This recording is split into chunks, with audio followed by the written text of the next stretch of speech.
దేవుని వాక్యములో యోబు తన గ్రంథములో అదే మాట రాస్తాడు. చూడండి, యోబు గ్రంథము 5వ అధ్యాయము 10వ వచనంలో చూస్తే, ఆయన భూమి మీద వర్షము కురిపించువాడు, పొలముల మీద నీళ్లు ప్రవహింపజేయువాడు, అట్లు ఆయన దీనులను ఉన్నత స్థలములలో నుంచును, దుఃఖపడు వారిని క్షేమమునకు లేవనెత్తును. చూసారా, ప్రభు మనల్ని ఎలాగూ దర్శిస్తున్నాడంటే దీనులను ఉన్నత స్థలములోనికి ఉంచుతాడంట, దుఃఖపడు వారిని క్షేమముగా లేవనెత్తుతాడు. కావున ప్రభునందు ప్రియరా, ప్రభు ఈ రీతిగా మనుషులను దర్శిస్తూ ఉన్నాడు. ఈ రీతిగా ప్రభు నీకు సమీపముగా వస్తున్నాడు. నయోమిని గూర్చి మనం విన్నాం, యెహోవా తన జనులను దర్శించెనని మోయాబు దేశములో నయోమి విన్నది. అలాగే సహోదరుడా, సహోదరి, ప్రభు నిన్ను దర్శిస్తున్నాడు అని నీవు వింటూ ఉన్నావు, నువ్వు గ్రహిస్తున్నావా? ఆయన తన వాక్కును పంపి, తన వాక్యాన్ని నీకు పంపించి, తన వాక్యము చేత నిన్ను దర్శిస్తూ ఉన్నాడు. ఈ వాక్యాన్ని నీ ఇంటిలోనికే తీసుకొని వచ్చి చెప్పిస్తూ ఉన్నాడు, నిన్ను దర్శిస్తూ ఉన్నాడు. గ్రహించావా? అలాగే నువ్వు ప్రార్థన చేస్తూ ఉన్నప్పుడు ప్రభు నిన్ను దర్శిస్తున్నాడు. ఈ విషయాన్ని గ్రహిస్తున్నావా? అలాగే సకాలానికి వర్షాలు పంపించి ప్రభు మనల్ని దర్శిస్తున్నాడు. దేవుని స్తుతిస్తూ ఉన్నావా? దావీదులాగా మన హృదయాన్ని యథార్థంగా కాపాడుకున్నప్పుడు ప్రతి రాత్రి ప్రభు నన్ను దర్శిస్తాడు. ఆ అనుభవంలోనికి మనం వస్తూ ఉన్నామా? మరొక మాట చూద్దాం. దేవుని వాక్యములో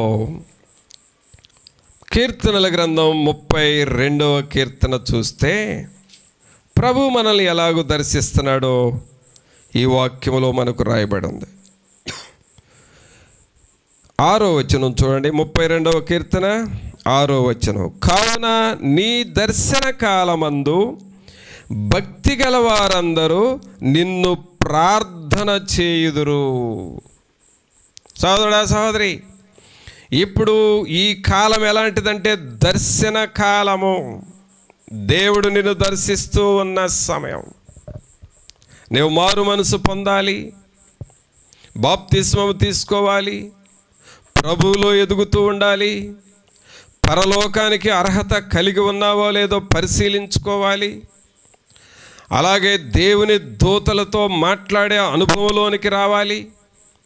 పరిశుద్ధాత్ముడు నీ హృదయంలో ఎల్లప్పుడూ నివసించే ఆ ఆత్మానుసారమైన వ్యక్తిగా మారాలి. ఈ అనుభవంలోనికి రావాలి అంటే ప్రభు నిన్ను దర్శిస్తూ ఉన్నాడు. God is visiting you. God is coming very close to you. నీకు చాలా దగ్గరగా, సమీపముగా వస్తూ ఉన్నాడు. హృదయమనడి తలుపునొద్ద నిలుచుండి తట్టుచున్నాడు. ఇదిగో నేను తలుపునొద్ద నిలుచుండి తట్టుచున్నాను. ఎవడైనాను నా స్వరం విని తలుపు తీసిన ఎడల నేను అతని లోపలికి వచ్చి అతనితో కూడా నేను భోజనము చేసేదను అంటూ ఉన్నాడు. అంత సమీపముగా ప్రభు నిన్ను దర్శిస్తూ ఉన్నాడు. గ్రహించావా? నీ హృదయాన్ని పరిశీలన చేసుకుంటున్నావా? ఆయన నిన్ను ఇలాగ దర్శిస్తూ ఉన్నాడు. ఆ దర్శించడం అంటే ఇంకా ఏమిటి? చూడండి, దేవుని వాక్యములో యెషయా గ్రంథము 55వ అధ్యాయంలో ఒక మాట చదువుతాం. యెషయా గ్రంథము 55వ అధ్యాయము 6వ వచనంలో చదువుదాం. యెహోవా మీకు దొరుకు కాలమునందు ఆయనను వెదకుడి, ఆయన సమీపములో ఉండగా ఆయనను వేడుకొనుడి. ఇక్కడ ఇశ్రాయేలు ప్రజలకు ప్రభు చెబుతా ఉన్నాడు, మీరు ఆయన వెదకండి, వెదకుడి. పిల్లరా, వెదకుట అంటే ఏమిటో మనకు బాగా తెలుసు. సహజంగా ఒక వస్తువు పోయింది అని అంటే అది ఎక్కడ పోయిందో జాగ్రత్తగా వెతుకుతాము. పగలైతే అది ఎక్కడికి పోయామో ఆ వస్తువును వెతుకుతూ ఉంటాం. రాత్రి అయితే లైట్ వెలిగించి వెతుకుతూ ఉంటాం. సహజంగా వస్తువులు పోతాయి, వాటిని వెతుకుతాము, దొరుకుతాయి. మనకు ఆ వెతుకుట అంటే ఏమిటో మన అందరికీ తెలుసు. ప్రతి ఒక్కళ్ళు ఏదో ఒక టైంలో వెతికిన వాళ్ళే. అయితే ఇక్కడ ఆత్మీయముగా వెదకటము అంటే ఏమిటి? వెదకుట అంటే ఏమిటి అసలు? చూడండి, దేవుని వాక్యాన్ని చదువుతూ ఉండాలి, ప్రార్థన చేస్తూ ఉండాలి. ప్రతి దినము దేవునికి కొంత సమయాన్ని కేటాయించి నువ్వు ప్రార్థన చేస్తూ ఉండాలి. సహజంగా ఇవి కూడా మనం చేస్తూ ఉంటాం. అయితే వెదకుట అంటే అర్థం ఏమొస్తుంది అనంటే రిపెంటెన్స్, పశ్చాత్తాపడుతూ ఉండాలి. You have to repent your self. నీవు రోజు పశ్చాత్తాపడాలి. మారు మనసు పొందని వ్యక్తివైతే గతంలో నువ్వు చేసిన పాపాలన్నిటి విషయమై పశ్చాత్తాపడాలి. నువ్వు మారు మనసు పొందిన వ్యక్తివైతే మారు మనసు పొందిన తర్వాత మరలా దేవునికి వ్యతిరేకమైనవి ఏమేమి చేస్తున్నావో వాటి విషయమై నువ్వు పశ్చాత్తాపడాలి. దేవుని వాక్యం తెలిసి కూడా తెలిసి ఏ పాపం చేస్తున్నావో, ఏ రహస్య పాపంలో నువ్వు జీవిస్తున్నావో, వాక్యానికి వ్యతిరేకమైనటువంటి వాటిని నీలో ఎక్కడ నిల్వ ఉండనిస్తున్నావో, ఇంటిలో నిల్వ ఉంటుంది, ఒంటిలో అనగా నీ శరీరంలో కూడా నిల్వ ఉంటుంది. దేవునికి వ్యతిరేకమైనవి వాక్యం నిన్ను ప్రేరేపిస్తూ ఉన్నప్పుడు, వాక్యం నిన్ను హెచ్చరిస్తూ ఉన్నప్పుడు, వాక్యము నిన్ను గద్దిస్తూ ఉన్నప్పుడు, వాక్యము సూటిగా నీతో మాట్లాడుతూ ఉన్నప్పుడు నీ హృదయంలో నొచ్చుకుంటుంది, బాధపడుతూ ఉంటావు. అయ్యో ఈ పాపము నాలో ఎందుకుందా అని అనుకుంటూ ఉంటావు. చూడు, అదే దేవుడు నిన్ను దర్శించుట, దాని విషయమై నువ్వు లోతుగా పశ్చాత్తాపడాలి. రిపెంటెన్స్, పశ్చాత్తాపము అనేది నీ జీవితంలో కావాలి. అంతేకాదు ప్రతిరోజు ఏ రోజుకు ఆ రోజే దేవునికి వ్యతిరేకమైనవి మనం ఏమి చేసామో వాటిని ఒప్పుకొని ప్రభువా ఈ విషయంలో నన్ను క్షమించు అని పశ్చాత్తాపడుతూ ఉండాలి. కాబట్టి ఇక్కడ దేవుని వాక్యం ఏం చదువుతున్నావు? యెహోవా మీకు దొరుకు కాలమనందు ఆయనను వెదకుడి. వెదకుడి అనే మాటలో రిపెంటెన్స్, పశ్చాత్తాపడాలి. ఊరక పశ్చాత్తాపడితేనే చాలదు. ప్రభువా నేను ఈ పాపం చేశాను అని అంటేనే చాలదు. రెండవది కన్ఫెషన్, ఒప్పుకోలు ఉండాలి. దేవుని దగ్గర ఒప్పుకోవాల్సింది దేవుని దగ్గర ఒప్పుకోవాలి, మనుషుల దగ్గర ఒప్పుకోవాల్సింది మనుషుల దగ్గర ఒప్పుకోవాలి. ఏదైనా తిరిగి ఇచ్చివేయవలసి ఉంటే తిరిగి ఇచ్చివేయాలి. దేవుని ఎదుట మనుషుల ఎదుట నీవు ఒప్పుకోవాలి. కావున దేవుని వెదకటము, ఆయన నిన్ను ఎలాగూ దర్శిస్తాడు? ప్రభువు నీ హృదయంలో ఉండాలని ఎప్పుడు కోరుకుంటున్నాడు, నీ అంతరంగంలో నివసించాలని కోరుకుంటున్నాడు. ఎందుకో తెలుసా? నువ్వు ఆయన బిడ్డవి. ఆయన చేతులతో నిన్ను నిర్మించాడు, ఆయన చేతులతో నిన్ను చేశాడు. గర్భములో నిన్ను పిండముగా పెట్టింది ఆయన చేతులే. నీవు దేవుని వాడవు, నీవు దేవుని దానవు. అందుకని ఆయన నీలో నివసించాలని కోరుకుంటున్నాడు. మరి నువ్వు దేవునికి ఎంత దూరం అవుతున్నావో దాని విషయమై నువ్వు ఒప్పుకోవాలి. కావున సహోదరుడా సహోదరి, దేవుడు నిన్ను దర్శించాలి అని అంటే ఆయన నువ్వు వెదకాలి. వెదకటంలో ఏమున్నాయి అనంటే రిపెంటెన్స్, పశ్చాత్తాపం ఉండాలి. అలాగే ఒప్పుకోలు, కన్ఫెషన్ ఉండాలి. మూడవది ఫర్గివ్నెస్, క్షమాపణ, క్షమించే మనస్సు ఉండాలి. కొన్ని సమయాల్లో నువ్వు ప్రార్థన చేస్తావు కానీ నీ హృదయంలో కఠినమైన మనస్సు ఉంటుంది. నీ వాక్యం చదువుతూ ఉంటావు, పాటలు పాడుతూనే ఉంటావు, కానీ క్షమించలేని మనస్సు, ఎవరినో క్షమించలేని మనస్సు నీ హృదయంలో ఉంటుంది. ఎవరినో ప్రేమించలేని మనస్సు ఉంటుంది. క్షమించలేని మనస్సు నీ హృదయంలో ఉంచి నీవు ప్రార్థన చేసిన ఆ ప్రార్థన నీకు పాపముగా మారిపోతుంది. దేవుని వెతకటం అంటే ఏమిటంటే, నీ మనస్సులో ఎవరి మీదైనా ఏదైనా బాధ ఉంటే వారిని నువ్వు క్షమించాలి.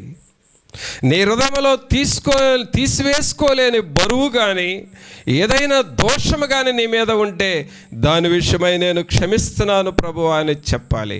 క్షమాపణ మనస్సు, దేవుని మనస్సు క్షమాపణ మనస్సు. దేవుని బిడ్డల మనస్సు క్షమాపణ మనస్సు. దేవుని ప్రవక్తల మనస్సు క్షమాపణ మనస్సు. దేవుని భక్తుల మనస్సు క్షమాపణ మనస్సు. ఫర్గివ్నెస్, క్షమించుకోవాలి. నేను క్షమించుకోలేను, నేను క్షమించలేను, నేను వారిని క్షమించడం నా వల్ల కాదు అని నువ్వు అంటూ ఉన్నట్లయితే అది నీకు దేవుని మనస్సే కాదది. నీలో ఉన్నది దేవుని మనస్సు కాదు. అనగా దేవుడు నిన్ను దర్శిస్తాడు, కానీ నీవు క్షమించలేని మనస్సు నీలో ఉంది కాబట్టి నువ్వు గ్రహించలేవు.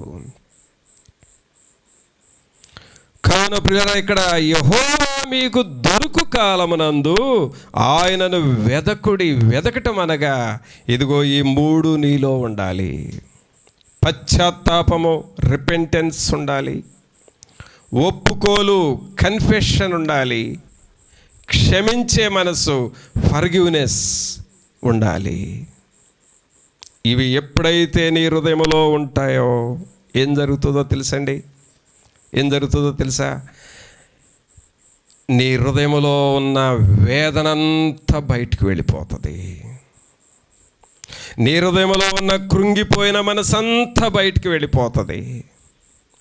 నీ హృదయంలో నిన్ను పట్టి పీడిస్తున్న విచారాలన్నీ బయటికి వెళ్ళిపోతాయి. నీ అంతరంగంలో రాత్రులు నిద్ర పట్టకుండా చేస్తున్న కలవరాలన్నీ పారిపోతాయి. They will flee away. అవి ఎగిరిపోతాయి. అసలు ఎందుకు అలాగ జరుగుతుందో తెలుసా? యెహోవా నిన్ను దర్శిస్తూ ఉన్నాడు.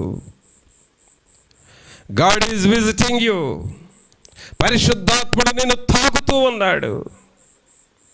పరిశుద్ధాత్ముడు నీ మీదకి వస్తున్నాడు. ఆయన నీ లోనికి వస్తున్నాడు. నీ అంతరంగాన్ని దర్శిస్తూ ఉన్నాడు. ఆయన నీ దగ్గరకు వస్తూ ఉన్నప్పుడు నీ అంతరంగంలో ఉన్న విచారాలు బయటికి వెళ్ళిపోతాయి. అపజయాలు వెళ్ళిపోతాయి. కలవరాలు వెళ్ళిపోతాయి. కృంగిన పరిస్థితులు వెళ్ళిపోతాయి. అవన్నీ తొలగిపోయి ఏమొస్తుందో తెలుసండి నీ లోపలికి? చూడండి, దేవుని వాక్యములో కీర్తనల గ్రంథము 64వ కీర్తన చూడండి ఒక్కసారి. 64వ కీర్తన 10వ వచనంలో చూస్తే, నీతిమంతులు యెహోవాను బట్టి సంతోషించుచు ఆయన శరణుజొచ్చెదరు, యథార్థ హృదయులందరూ అతిశయిల్లుదురు. ఇక్కడ ఏమనుందంటే, నీతిమంతులు యెహోవాను బట్టి సంతోషిస్తూ ఉంటారు. అదండి దేవుని వెతకటం అంటే. సోదరుడా, నువ్వు దేవుని వెతుకుతున్నావు అనే దానికి గుర్తు ఏమిటంటే, నీకు ఉన్న విచారం పోయి సంతోషం వస్తుంది. నీకు ఉన్న అపజయం పోయి జయం వస్తుంది. నీకున్న ప్రార్థన హీనత పోయి ప్రార్థనాత్మ వస్తుంది. నీకు కృంగిపోయిన పరిస్థితులు తొలగిపోయి దేవుని శక్తి వస్తుంది, జయం వస్తుంది. ఇవన్నీ ఎప్పుడు జరుగుతాయనంటే, దేవుని నువ్వు వెతకాలి. ఈ పశ్చాత్తాపముతో, ఒప్పుకోలుతో, క్షమాపణ మనస్సుతో నువ్వు ఉన్నప్పుడు ఆయన నిన్ను దర్శిస్తూ ఉన్నాడని అర్థము. కావున సహోదరుడా, సహోదరి, ఈ వాక్యమును వింటున్నప్పుడు ప్రభు నిన్ను నన్ను ఏమని హెచ్చరిస్తున్నాడంటే ఆయన నిన్ను దర్శిస్తూ ఉన్నాడు. నువ్వు ఆయనకు లోబడాలి, ఆయనకు నువ్వు లోబడాలి. అలాగూ నీవు లోబడతావా? ప్రభువా, నువ్వు నన్ను దర్శిస్తున్నావని నాకు అర్థమవుతుంది ప్రభువా అని నువ్వు దేవునికి లోబడతావా? ఈ వాక్యం వింటూ ఉన్నప్పుడే సహోదరా, సహోదరి, నేను దేవుని ఆత్మతో నింపబడి చెబుతూ ఉన్నాను. ఈ వాక్యమును వింటున్నప్పుడే నీ హృదయం గుచ్చబడతా ఉందో చూడు, అనగా నిన్ను ప్రభు దర్శిస్తున్నాడు అని అర్థము. God is visiting you now only. ఇప్పుడే ఆయన నిన్ను దర్శిస్తూ ఉన్నాడు. నీవు దేవునికి లోబడతావా? నీవు దేవునికి లోబడినప్పుడు, దేవుని వాక్యాన్ని నీ అంతరంగంలోనికి రానిచ్చినప్పుడు నీలోనికి సంతోషం వస్తుంది. అలాగే 68వ కీర్తన 3వ వచనం కూడా మనం చూస్తే, 68వ కీర్తన 3వ వచనం, నీతిమంతులు సంతోషించుదురుగాక, వారు దేవుని సన్నిధిని ఉల్లసించుదురుగాక, వారు మహదానందము పొందుదురుగాక.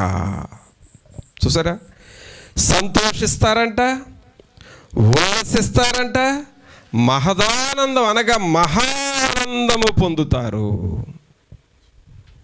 కావున ప్రభునందు పిల్లరా, దేవుడు నిన్ను దర్శిస్తున్న సమయం. మొదటి వాక్యాన్ని ఒక్కసారి చూద్దామండి. దేవుని వాక్యంలో మొదటిగా చెప్పబడిన వాక్యము రూతు గ్రంథము 1వ అధ్యాయము చూడండి.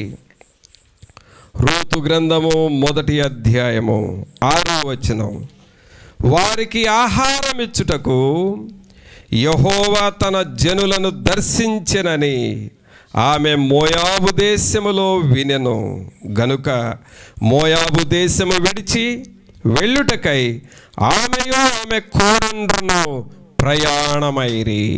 చూసారా, నయోమి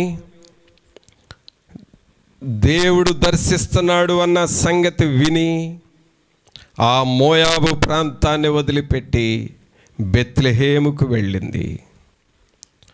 ఆమె పశ్చాత్తాపడింది. నన్ను నయోమి అనొద్దు, నన్ను మరి నేను చేదైన జీవితంలోనికి వెళ్ళిపోయాను, నా జీవితం చేదైపోయింది, కాబట్టి దయచేసి నన్ను మీరు నయోమి అని పిలవద్దు. నయోమి అనగా మాధుర్యం అనేది నాలో లేదు, నేను చేదుగా మారిపోయాను. పశ్చాత్తాపడింది, అలాగే తన పాపాన్ని ఒప్పుకుంది, అలాగే క్షమాపణ పొందింది. అప్పుడు ఆమె బెత్లెహేముకు వచ్చి సంతోషించింది, మహదానందము చెందింది. కావున సహోదరుడా, సహోదరి, మన ఆత్మీయ జీవితాల్లో ప్రభువు దర్శిస్తున్నాడని గుర్తెరిగి మనము కూడా మరి దేవుని సన్నిధిలోనికి వస్తావా? దేవునికి లోబడతావా? వాక్యానుసారముగా నువ్వు జీవిస్తావా? ఆయన వాక్కు ద్వారా నిన్ను దర్శిస్తున్నాడు, ప్రార్థన ద్వారా నిన్ను దర్శిస్తున్నాడు, రాత్రివేళ ప్రభువు నిన్ను దర్శిస్తూ ఉన్నాడు. అలాగే నీవు పశ్చాత్తాపడుట ద్వారా, ఒప్పుకొనుట ద్వారా, క్షమాపణ మనస్సు కలిగి ఉండుట ద్వారా ప్రభు నిన్ను నన్ను దర్శిస్తూ ఉన్నాడు. ఆయన మనలను దర్శించు కాలము. కావున ఈ సమయంలో ఈ వాక్యం వింటున్న నీవు ఇప్పుడే నువ్వు మోకరించి ప్రార్థన చేసుకొని, ప్రభువా, మీరు నన్ను దర్శిస్తున్నారు, నేను గుర్తుపడతాను నాయన. లోకములో మీరు పంపిస్తున్న వర్షాలు, మంచు కూడా మీరు మమ్మల్ని దర్శించుటే అని విన్నాము కదా. అలాగూ మమ్మల్ని ప్రేమిస్తున్నారు, మహదానందముతో నింపాలని చూస్తున్నారు. కావున మీరు మమ్మల్ని దర్శించినప్పుడు మీకు లోబడి మా హృదయాల్లో మిమ్మల్ని చేర్చుకొని ఆ ఉల్లసించే భాగ్యం మాకు ఇవ్వండి అని నేను దేవుని సన్నిధిలో ప్రార్థన చేసుకోవాలి. ప్రార్థన చేసుకుందాం ప్రియులారా. కొద్ది సమయం మన హృదయాలు మనం పరీక్షించుకుంటూ ప్రభు సన్నిధిలో, ప్రభువా, మీ సన్నిధి, మీ ఆత్మ సహాయం మాకు దయచేయండి, మీరు మమ్మల్ని దర్శించుచున్నారన్న సంగతి తెలుసుకొని మేము మీకు లోబడాలి కదా ప్రభువా, లోబడే మనస్సు మాకు ఇవ్వండి అని ప్రభువుని అడుగుదాం. పరిశుద్ధమైన మా ప్రభువా, మీకు స్తోత్రాలు, వందనాలు చెల్లిస్తూ ఉన్నాము. ఈ ప్రియులను మీరు దర్శించండి. యెహోవా తన జనులను దర్శించినని విని ఏ రీతిగా నయోమి మోయాబును వదిలి బెత్లెహేముకు వెళ్ళినదో అలాగూ మేము కూడా మా పడిన స్థితిలో నుండి, జారిపోయిన స్థితిని, ఆత్మీయముగా వెనుకంజ వేసిన స్థితిని వదిలిపెట్టి దేవుని సన్నిధిలోనికి వచ్చు వారముగా, దేవుని చిత్తములోనికి వచ్చు బిడ్డలుగా మమ్మలను చేయండి. ఈ బిడ్డలందరినీ మీరు దర్శించి మీ వాక్యము ద్వారా వీరితో మీరు మాట్లాడారు, వీరిని మీరు దర్శించారు. వీరు గుర్తెరిగి మీకు లోబడి వారి హృదయంలో మహదానందము పొందువారుగాను నాయనా ఉల్లసించువారిగా చేయండి. మీరు దర్శించినప్పుడు అలాంటి కార్యములు జరుగుతాయి కదా. నయోమి అలాగూ ఉల్లసించినది కదా, ఆశీర్వదింపబడినది కదా ప్రభువా. కావున మీరు దర్శించుచున్న స్థలములోనికి, మీ సన్నిధిలోనికి వచ్చి ఈ ప్రియులందరూ వాక్యానుసారముగా జీవించు బిడ్డలుగా వీరందరినీ చేయమని నజరేయుడైన యేసు నామమున అడిగి వేడుకొనుచున్నాము తండ్రి, ఆమేన్. మన తండ్రి అయిన దేవుని ప్రేమ, కుమారుని కృప, పరిశుద్ధాత్ముని యొక్క సన్నిధి ఇప్పుడు ఎల్లప్పుడూ మనందరికీ తోడుగా ఉండి ప్రభు మనల్ని దర్శించుచున్న సమయాలు గుర్తెరిగి ప్రభువుకు లోబడుటకు, ఆయన సన్నిధిలో దొరికే మహదానందము, ఉల్లాసము మనము కలిగి ఉండుటకు పరిశుద్ధాత్ముడు మనందరికీ సహాయము చేయునుగాక. ఆమేన్. మంచిది పిల్లరా, అందరికీ వందనాలు. మహిమ ఘనతకు అర్హుడవు అనే పాట పాడుకున్నామండి.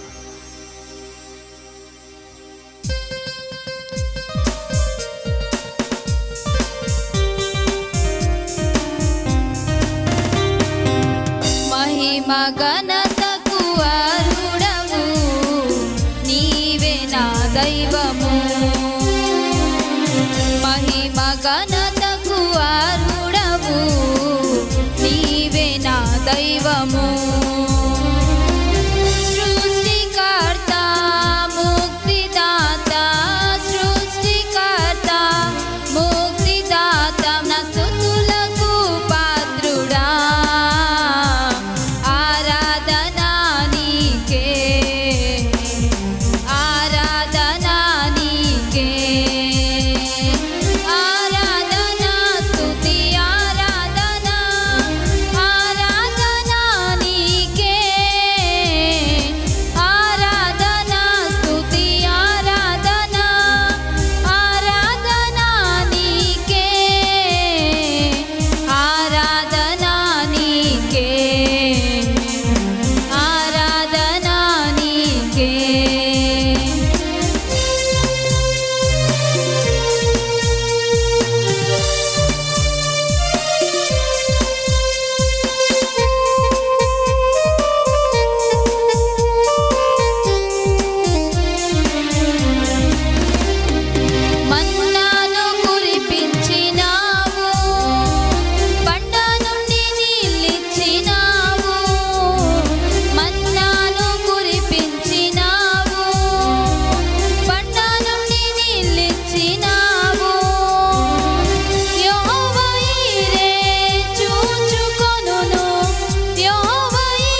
బ్రతికించినావు, మృతులను మరి లేపినావు. యెహోవా రబ్బా స్వస్థపరచును, యెహోవా రబ్బా స్వస్థపరచును, నన్ను స్వస్థపరచును. ఆరాధనా నీకే, ఆరాధనా నీకే, ఆరాధనా స్తుతి ఆరాధనా, ఆరాధనా నీకే, ఆరాధనా స్తుతి ఆరాధనా, ఆరాధనా నీకే, ఆరాధనా నీకే, ఆరాధనా నీకే.